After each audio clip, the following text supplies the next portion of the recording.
On our panel today, we have Sarah Chater, Director of Research, Strategy and Policy at UCL, Joe Marshall, CEO of the National Centre for Universities and Businesses, Peter O'Brien, Executive Director of Yorkshire Universities, and Sir Kenneth Elisa, UK Chairman and Non-Executive Director at Huawei.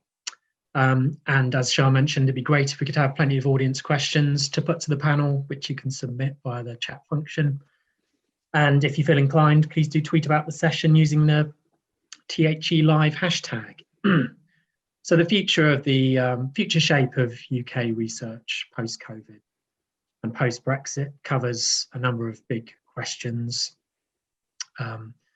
There's the question of whether the long-promised major injection of research funding looks secure, despite the spending cuts that the post-COVID era will bring. And I'm not sure the spending review fully answered that question yesterday. And there's a question of whether new research funding should be allocated via new funding models, perhaps ones that emphasize links with industry and levelling up in the regions to aid the post-COVID recovery. And there's the question of what the UK's future research with the EU's future research programmes will be, and if there isn't any such relationship, what the replacements will be in terms of UK research funding. So let's hear some brief opening thoughts from our panellists, from their perspectives. Sarah, could you start us off, please? Sure, thanks, John. I mean, you're right that the spending review has probably asked as many questions or left as many questions open as it's answered, I think. But nevertheless, because I like to be optimistic, I think what we saw was an announcement that keeps us on track for reaching the government's commitment to spending 22 billion by 2024, which is positive. Although we didn't see a reaffirmation of that specific commitment. I was also very pleased to see the multi-year settlement for UKRI, which I think points to greater stability for the research base. So I think it feels to me at the moment as if things can change from day to day anyway. So I'm quite grateful for an announcement that at least gives us a decent chunk of money and that looks like we're staying on track.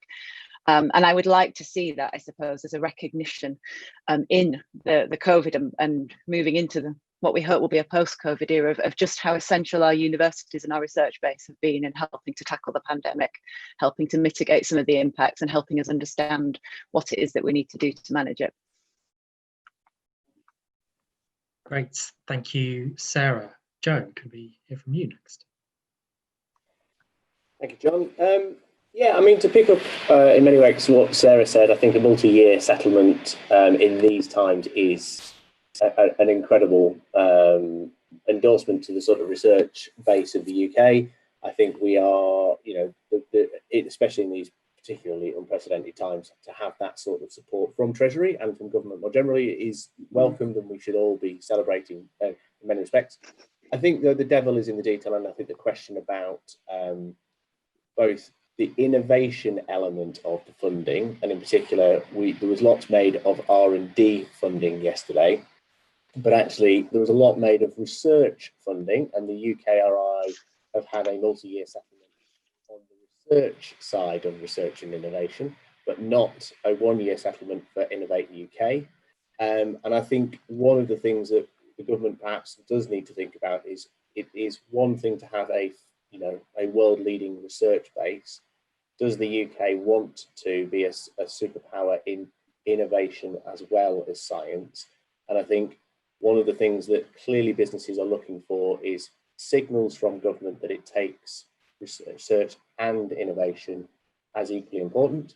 And I think yesterday probably left more questions in that space. Certainly we would be looking forward. Certainly, I think the other area that I think we would look forward to is we are starting to see signals from government about where it sees its priorities, big commitments around certainly MOD funding just before the spending review, but also around green, renewables, net zero. But there are other areas that certainly from a research and innovation perspective, the UK could be world leading on. It needs to prioritise. It needs to join up all of the different levers. And I think universities, businesses and government have got a really important role collectively to prioritise and see where those opportunities can be galvanised. Thanks very much, Joe. Peter, could we move on to you? Thanks very much, John. I really want to focus my remarks, if I can, on just the contribution of research and innovation to the levelling up agenda. And I think we've really got to see the whole question about research and innovation within the context of the UK political economy. And I think I would argue that the UK, especially England, is overly centralised. And one of the legacies of Covid and Brexit, I hope, will see us moving towards a much more decentralised and devolved country. And I think we need strong local and regional institutions and a real effective partnership with national government within some sort of overall clear framework, rather than what we've seen to date, which is tend to be quite ad hoc, piecemeal deal making. And I don't think that really kind of helps the research and innovation agenda. I think clearly there's recognition of the value of universities, particularly around research and innovation in the context of COVID, the development of vaccines and treatments. And certainly our members in Yorkshire have stepped up to help local communities and businesses fight the virus. And that's been incredibly helpful. And I think it's been well recognised by a whole series of different partners.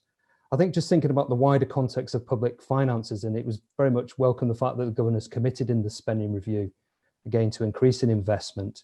But I think we've all got a responsibility to the public and to future generations, really to demonstrate how that investment is going to make a real difference to their lives. There's a lot of competing priorities for government to spend resources on.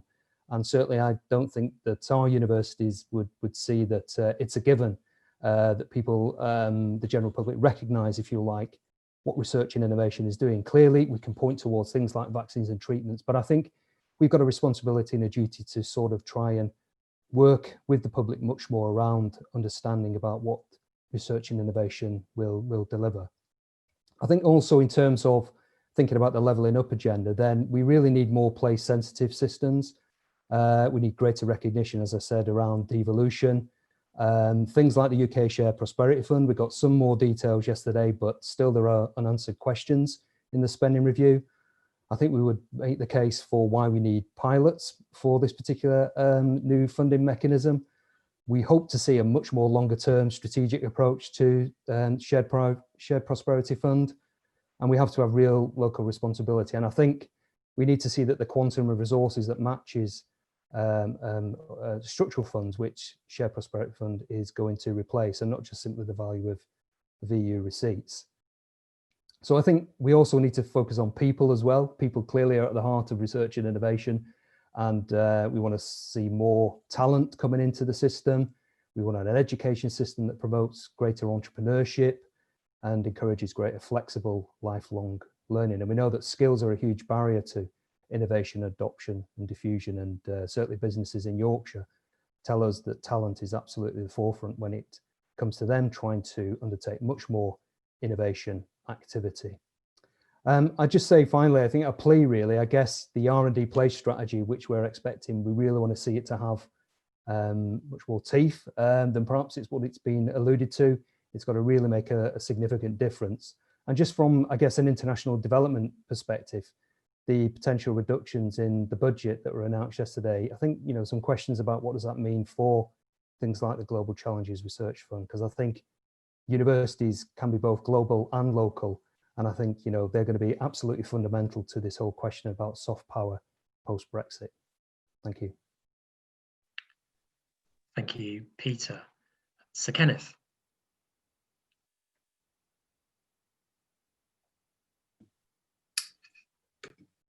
Good afternoon. Thank you for inviting me to join you today. I think what I want to say flows on logically from what the preceding speakers. My position, and I speak personally here rather than as a director of Huawei, my position is that this country, the UK, my country, has been brilliant at discovering things, which I would count as research, developing them to the point, and I think I'm not entirely sure what this term innovation means in this, I know what it means, but in this context of research and innovation, but developing it to the point where it might work quite well, and then going off and inventing something else. And I talk boringly, I suspect, about the babbage conundrum, which he invented the difference engine, great British achievement. You go all the way through, it's a little known fact, but Lions, the catering company, invented the first business computer, Leo 1, and actually the second business computer, Leo 2. And of course, running right through to recent times, Sir Tim Berners-Lee invented the internet. All of the wealth from those inventions has been created, almost all of the wealth of those inventions has been created and exploited elsewhere. So I would say we have a systemic issue in the UK, which this double shock of COVID and Brexit gives us a chance to re-examine and say, clearly what we've been doing in the past hasn't worked. So rather than merely spending a bit more money on what we've done in the past, let's look at a step change that addresses the actual issues, which are structural. I pick up on the last speaker, clear geography is one of them, and that's something which at least everybody is now saying, hopefully we'll be doing something about. But the concept of exploitation of an invention, that the commercialization of it is something which we are quite weak at. And as an example, if your grandchild said to you, I'm thinking about my career, and I've got a choice between being a salesman or being a scientist, nationally, we'd all lean towards science, that's much more noble. But actually, without the sales organization, nothing is going to happen with that, whatever it is that has been invented. And my fear is that we'll obsess for another decade on how much money is being spent on R&D, and we'll miss completely the importance of having the infrastructure and then the exploitation. And when we talk about numbers in terms of R&D spend, it is a depressing fact that just Amazon and Microsoft alone spend $52 billion a year on R&D, two companies, not a nation. So as we add another 1% and 0.5% and so on, it's not a bad thing, but we must realize it's necessary, but far from sufficient to solve the challenge of wealth creation in the UK. And my rant given at every opportunity is that we need to focus much more on that. The other thing we need to focus on, which has become highlighted by the current American administration's reaction to China and Huawei, and here I do speak as a Huawei director, which has essentially cut off the supply of microchips to China, a Chinese vendor, Huawei, means that we can no longer buy in this country products from that particular company. That's an interesting geo-political argument, which is not for today. But what it raises for us is that we can't do anything about that in the UK. Actually, the two chip companies, really the two major chip companies left in the UK, where again we've led the world, are ARM and Imagination. Both are owned by others, controlled by others, and will be victim of other nations' commercial policies, geopolitical policies. So I think the second point I would make, first point I'd make is exploitation. The second one is that we need to have an eye to supply through our R&D, innovation and exploitation chain in a way that we haven't in the past. Thank you, Sir Kenneth. And yeah, just picking up on your point about systemic issues within the research and innovation system in the UK. I wondered, but sort of question for all of the panelists, to what extent do you think the UK research funding system is broadly functioning pretty well, and a big increase in research spending allows the government to try out some new routes around the edges, but broadly the research funding system works well? Or to what extent do you think that transformative change is needed, whether that's to emphasize translational research or place, and that we should be looking at totally new funding routes? It's an open question for any of the panel.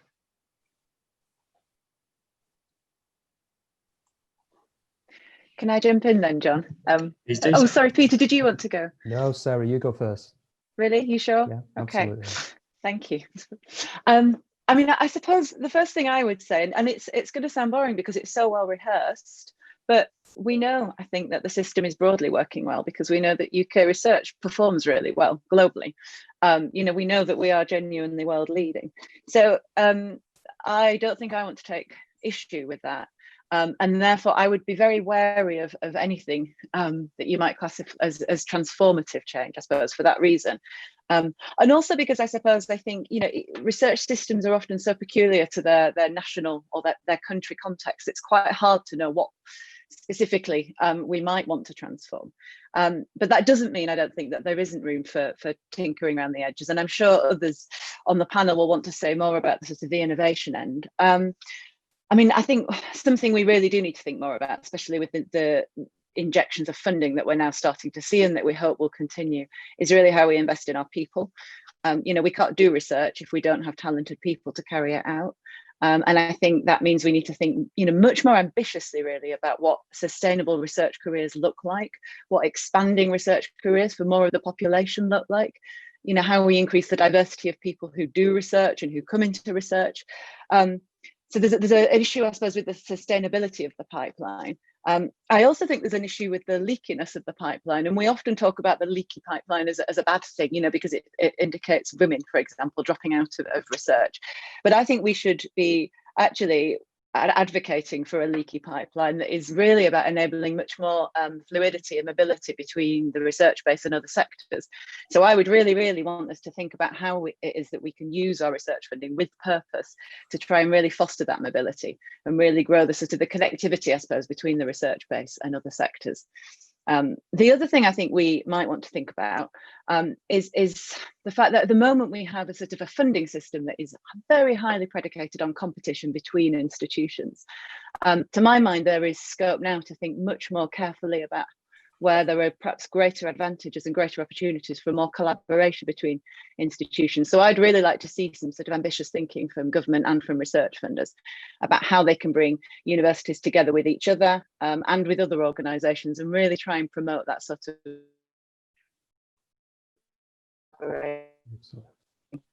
and the final thing, which is possibly just to say, I'd really like us to think about more local R&D strategies. You know, we've talked a little bit already about the national government priorities for R&D, but why not think about what the local and regional government priorities are too, and then the role of the research base across the country in contributing to that.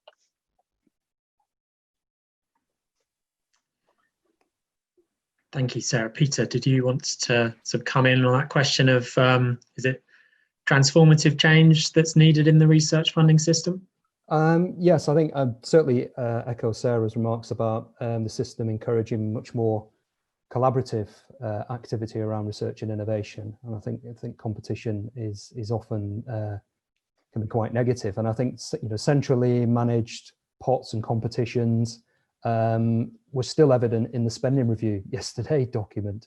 And we really do, I think, need to empower and trust institutions and localities to actually work with their other local partners outside higher education and see the value that research and innovation activity brings to the totality of economic development.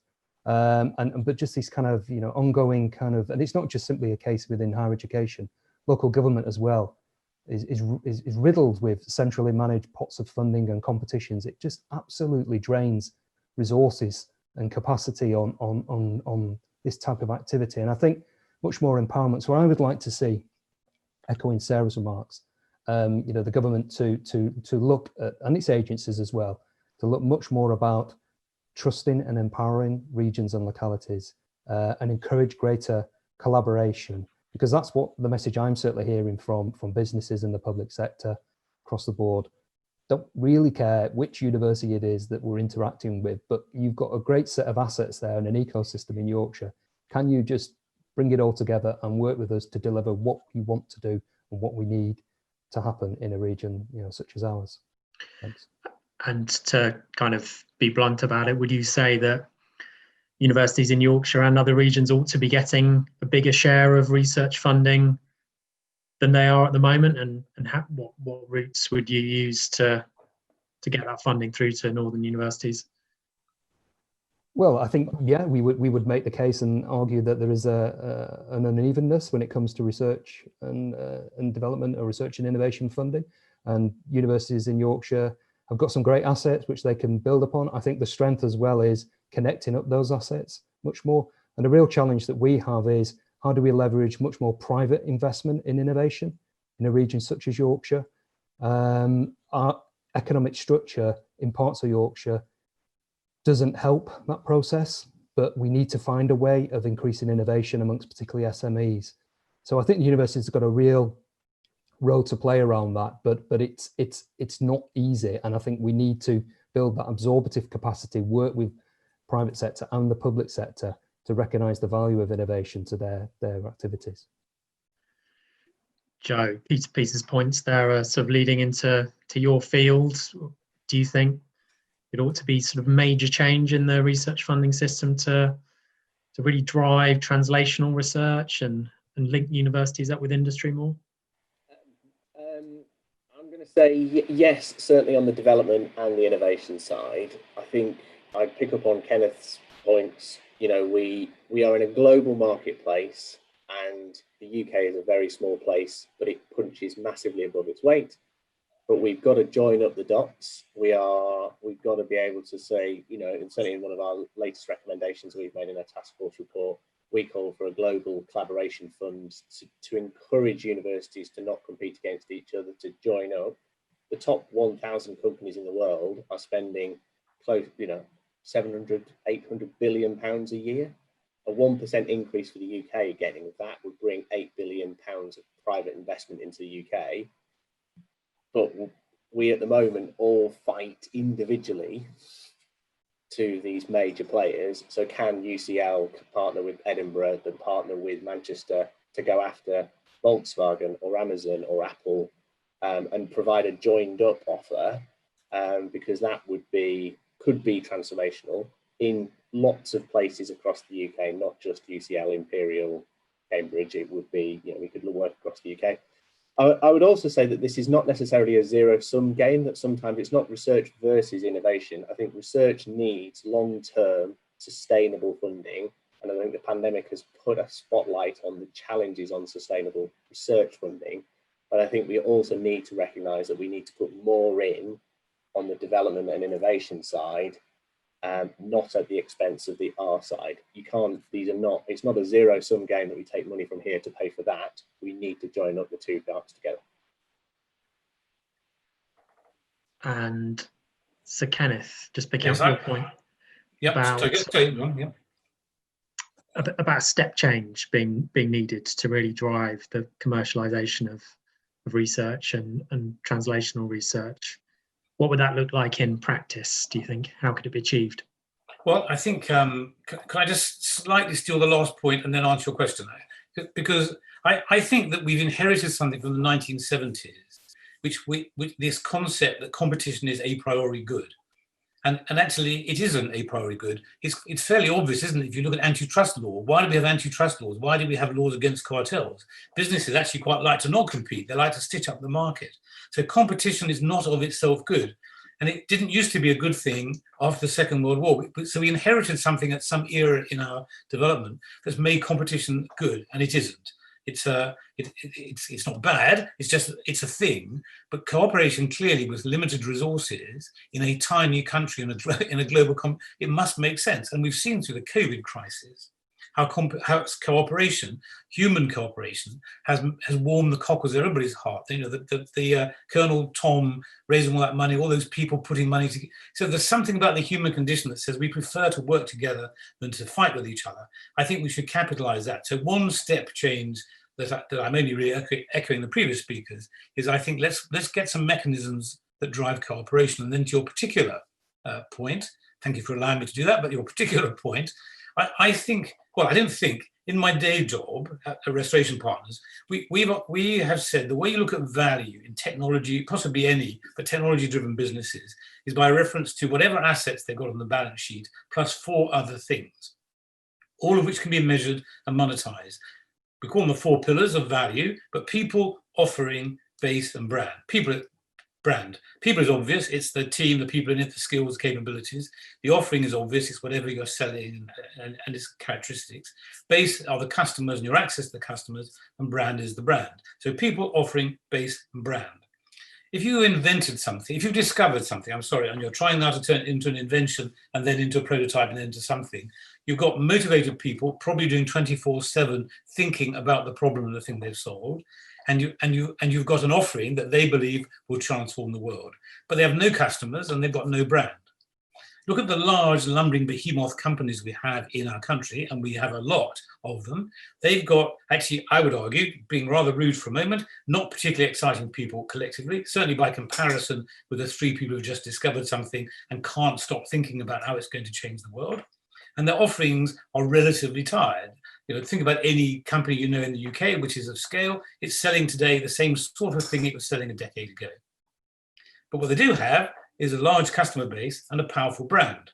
So it seems to me to be self-evident that the people and offering, if we could only find a convenient mechanism to dock them with the base and the brand, then we can have complementarity, which will allow the creation of wealth. And the way to do that in a democratic, civilized society is either to give money to one or the other directly, or better, to use the tax system to make it attractive to both parties. And we've got form on that in the UK with the R&D tax credit, which has been a brilliant innovation for the early stages of exploitation.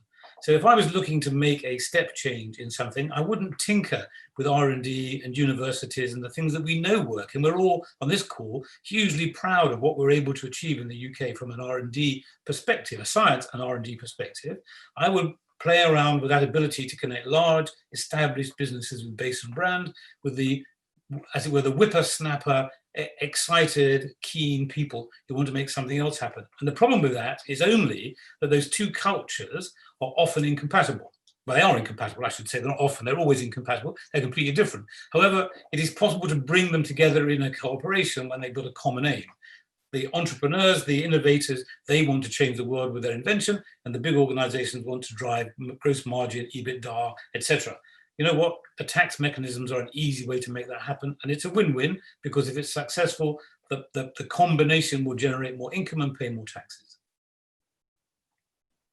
Thank you, Sir Kenneth. I'm going to bring in a question from the audience, which relates to a point you made, Sarah, about investing in people. This question from Jenny Ames. The efforts of research students and postdocs are central to the sustainability of research. Their often poor situation has been brought into sharp focus by the COVID crisis. What steps does the panel think might be taken to better support these colleagues and hence the future of research? So, yeah, a question about early career researchers and how we're going to bring them through. Sarah, you mentioned that point. So, have you got any thoughts on that? Thanks. Yeah, I mean, I agree with Jenny. It's really important that we do that. I think at the moment we are perhaps, I would like to think in the sort of the mid phase of perhaps moving towards a more sustainable solution to this problem, in that I think it's much more recognised now than in previous years, perhaps even 5 years ago. And that in itself is positive, that I think there is a general consensus that we need to do more to support people.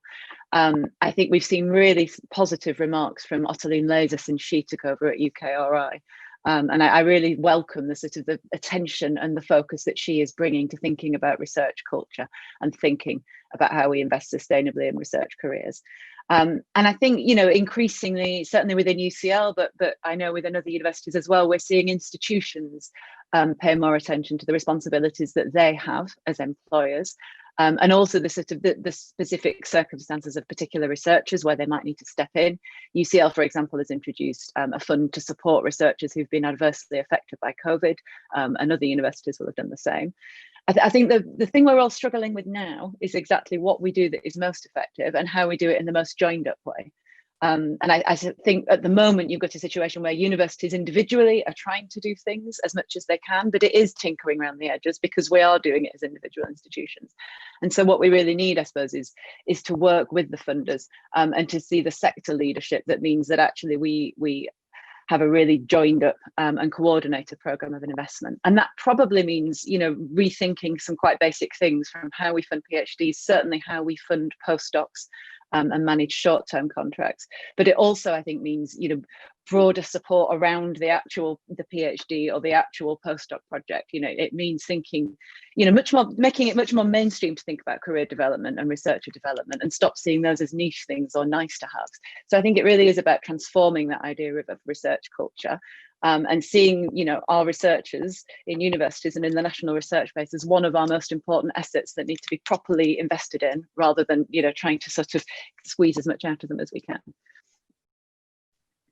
Would anyone else like to come in on that question of the role of early career researchers and how to support them? Joe?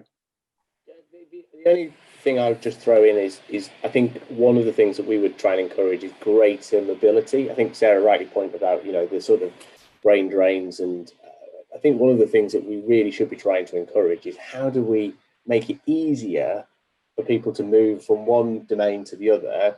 Certainly, you know, if you've been any period out of academia, it's very difficult to get back in because your publication rates aren't as high, you've not got the same kind of credits that you bring to the table because your industry credits don't count in academic credits.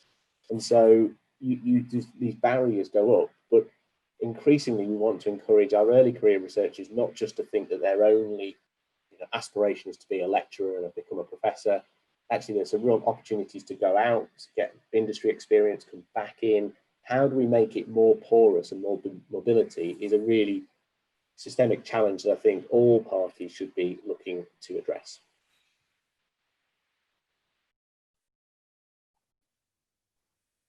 And we've got Brexit in the title of the session, so perhaps we could talk a little bit about that. We still don't know whether the UK will be part of the EU's Horizon Europe programme, its next research programme. That would mean potentially not being part of collaborative research projects across the EU, not being part of the European Research Council, which might hit the UK's ability to host internationally outstanding researchers. On the other hand, not being part of EU research might create an opportunity to create some new UK funding streams, perhaps to talk about funding some of the issues we've touched on. So what do you all think about what the future relationship should be with EU research and what the alternatives could be?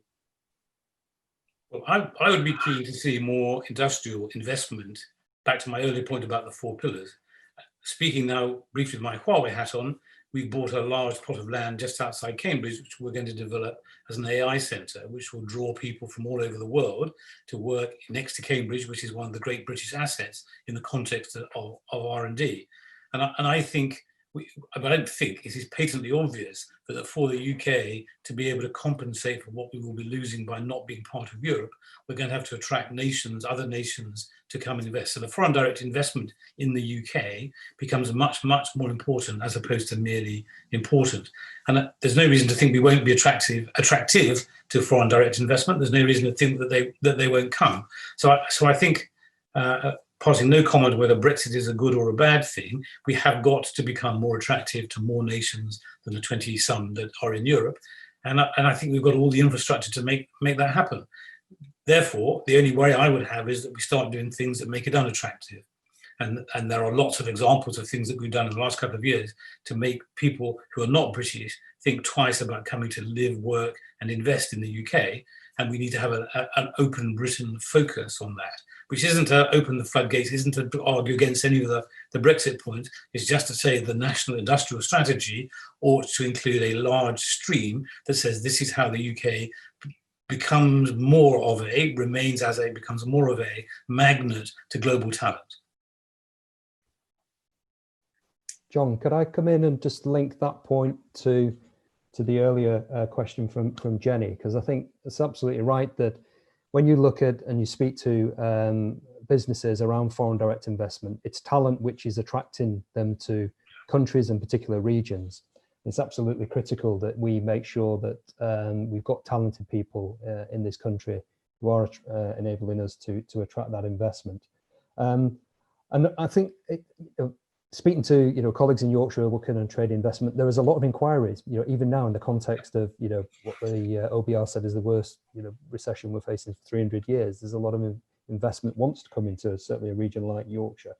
Well, one of the things I thought was quite interesting, speaking to colleagues in Leeds and Sheffield who are working with Manchester, was the way in which Innovate UK funding is enabling postdocs, particularly to try out almost that kind of culture and that that activity around enterprise and entrepreneurship, to think about, you know, how they could potentially take a great idea they have through their research and start it up, spin it out. But actually, if it doesn't necessarily work for them, there's almost like that space for them to take those risks. And I think funding like that, I think, is incredibly important to support postdocs, but equally to get, if you like, universities and particularly postdocs connected much more perhaps with private industry. So I think something like that, I think, would be great to sort of see an expansion of that. Can I just come back in, because I think this link, I made the point before, but it's so key, and I'm going to hijack the last comment. This point about essentially inventors connecting with established businesses is really important, I think. There is an arrogance that I've heard in the innovation community in the UK that says what we've got to do is to teach scientists to be more like business people. We've got to teach them the aspects of sales and marketing and so on. I think that's totally arrogant. And I kibosh it every time I hear it by saying, well, no, why don't we just find some salespeople and make them scientists? At which point everybody laughs. But actually, these are different jobs. And what we need to do is to be able to expose the people with the passion to change the world with whatever they've invented, with the people who can help them change the world. And that tends to be, it's not exclusively, but tends to be in business.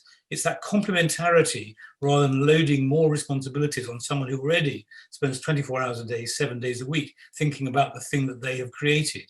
This is a huge national weakness. I'm old enough to remember the days when most major companies in the UK had large R&D departments of their own. And so many of them have lost those, and they've gone to and invested in universities. Nothing wrong with the latter point, but it means that the understanding in the businesses of research, development, and exploitation has reduced. So you've got people whose job it is to sell things who are quite excited at getting 2 or 3% growth per year. When I look at an Amazon or an Apple or somebody, they would consider that to be a fireable offense. Their aspirations are so much greater. Meanwhile, we've got people inventing things that should be of global power and capability, and they can't find the outlet. So let's not waste time and money training scientists to become salesmen, and let's not waste time and money training salesmen to become scientists. Let's spend a little bit of time and thought on bringing the two together. It doesn't cost much money, it has huge potential advantage. Joe and Sarah, have you got any thoughts on the future relationship with EU research and or what might replace it? If I jump in, I'm sure a couple of thoughts.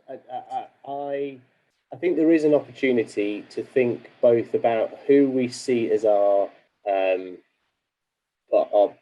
collaborative partners, and I think we can forge new relationships with parts of Europe. And there are the strengths that will come out of this, and certainly I know the Smith-Reed review that talked about where our gaze should look. Should it be both in terms of our picking people we actually want to work with across Europe, but also forging new relationships with, further east. I think the other thing that I think the Brexit discussion does do, and I know there has been, as part of the negotiations discussions, a lot of debate about state aid. I think the UK wrote the rules for state aid. It rigidly follows the rules of state aid. I think we can perhaps take a more coordinated approach to sort of what we want to do. And picking up on Kenneth's point, we have R&D tax credits. Can we, in parts of the UK where we've got world-leading strengths, can we increase the R&D tax credits in innovation collaboration zones or free ports that genuinely attract big business and small businesses to come and co-locate, work with universities? But let's look at all of the different levers, from deregulation of land use to R&D tax credits. Can we bring all of those levers together and not be bound by or straitjacketed by something like state aid, and really kind of say, if we're going to go for research and innovation, let's pull all of those levers at the same time in a coordinated way, and be liberated rather than perhaps straitjacketed. But there are consequences of all of these different things. I think the only thing I would want to add to that is, I suppose, more from the perspective of the individual researcher and the impact of Brexit on our research community.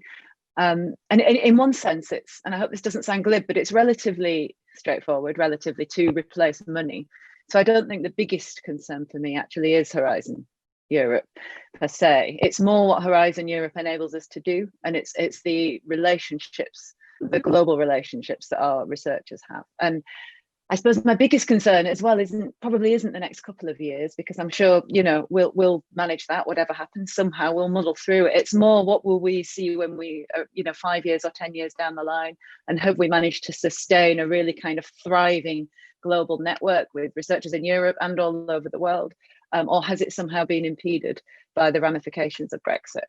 And I suppose the only other nagging concern is, you know, Graham Reed's a close colleague of mine, and I like his review, and it sets out a very positive vision that we can all embrace, but it's not clear to me now how smooth the transition to that vision, you know, is or isn't going to be. And that seems to me to be pretty crucial, again, thinking about what it means for individual researchers day in, day out over the next few years.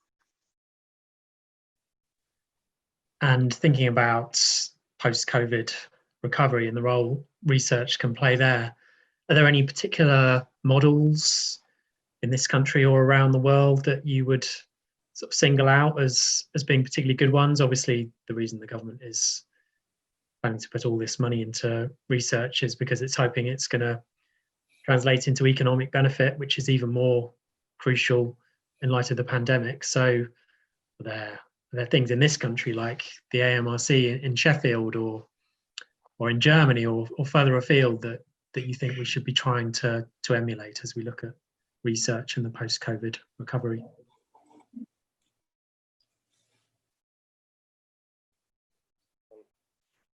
Happy to jump in, John. I think so we've called for a series of kind of innovation collaboration zones to be set up.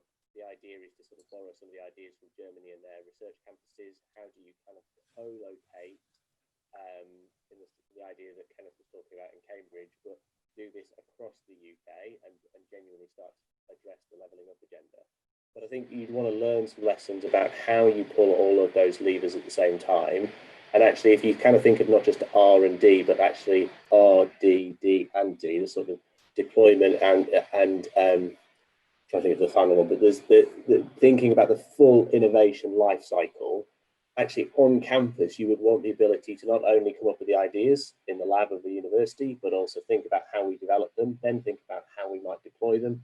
But actually, when we start to think about what role can the business school have in terms of marketing and branding and getting those products out into the market, and I think it's that kind of co-location piece that I think the COVID response, where UCL, to give them rather than always talking about Oxford, UCL's work on the kind of ventilator, let's be liberated by not feeling that we've got to hold on to the IP.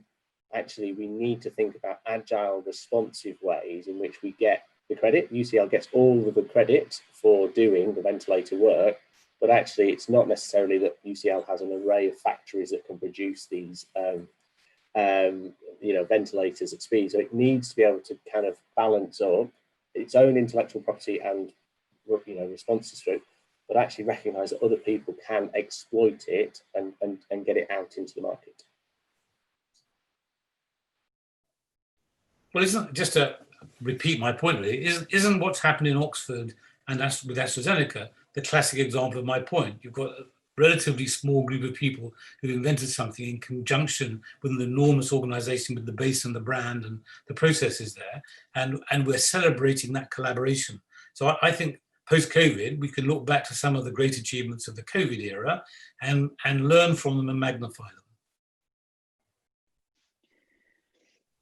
Yeah, I agree. I feel like I don't need to give UCL a plug now because Joe did it so brilliantly for me. But I am just going to mention that actually UCL is working with Oxford through the Vax Hub to think about low-cost manufacturing for vaccines as well, which I think is an important part of the sort of the big picture that Kenneth just sketched out. I mean, it's not quite answering your point, John, but I think I'd just like to sort of make an observation about our discussion, which has been that we've actually focused quite a lot on the inputs for research and development. And so I suppose there are 2 points. One is that, as Joe was just alluding to, I think the inputs aren't just R&D funding. There are a whole range of sort of different components and factors that we need to have in place to really try and grow, both research excellence, but also the relationships with industry and others and the innovation. But I suppose the other point is it's not all about inputs anyway. It's actually just as much about the outputs and the outcomes of research. And so I think, obviously inputs are important, and we need to think about that, and we need to think about, what we're doing with our funding, what the purpose is, not just chuck a load of money around because we can, but think about what we want it to achieve. But I think as part of that, we have to think about how we are really trying to build research impact across the UK and spread research impact across the country. So I sort of want to make that point, because I worry otherwise the debate becomes a little bit unbalanced, and it's all about kind of central government chucking money into stuff, and we're not thinking enough about where that lands and what the purpose of it is, and if it's really, really sort of meeting the objectives we might want, and if it's really, really meeting local needs as well, and does investment, I don't know, in Sheffield deliver for Grimsby, does investment in UCL deliver for I don't know, Medway, those sorts of issues as well.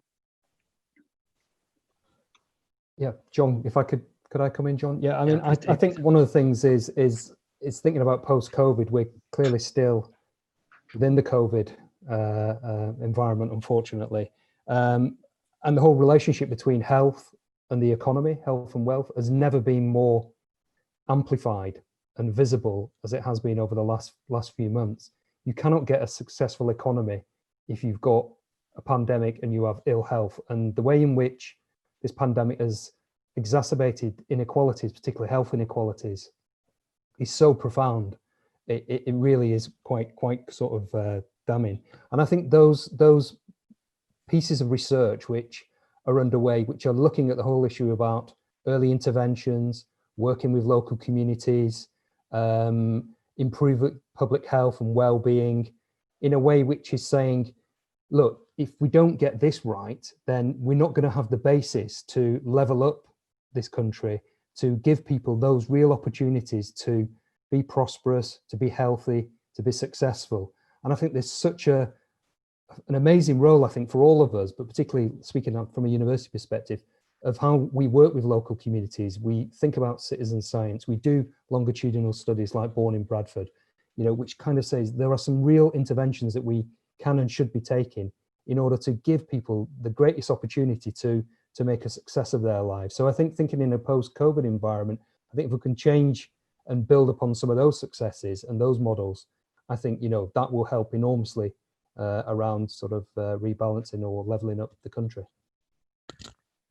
Yeah, just as a final question, just to pick up on some of the points just made there. I mean, one of the crucial things is going to be whether it's possible to translate the benefits of research and innovation spending into small towns. So it's not just focused on university cities. It gets into, use the example of Grimsby, Sarah, or the AMRC has brought benefits to Rotherham as well as Sheffield in about 30 seconds, which unfortunately is all we have left each. How do you think you can spread the benefits of research spending to the wider community? Well, the easy answer to that is what we're doing now. Zoom and Microsoft Teams, etc., has shown us that we don't all need to be in the same physical location to be able to collaborate, cooperate, and create. So I think the use of technology, and of course I would say this, an enhanced 5G infrastructure, would allow a great deal of creativity to happen all over the country rather than in centres.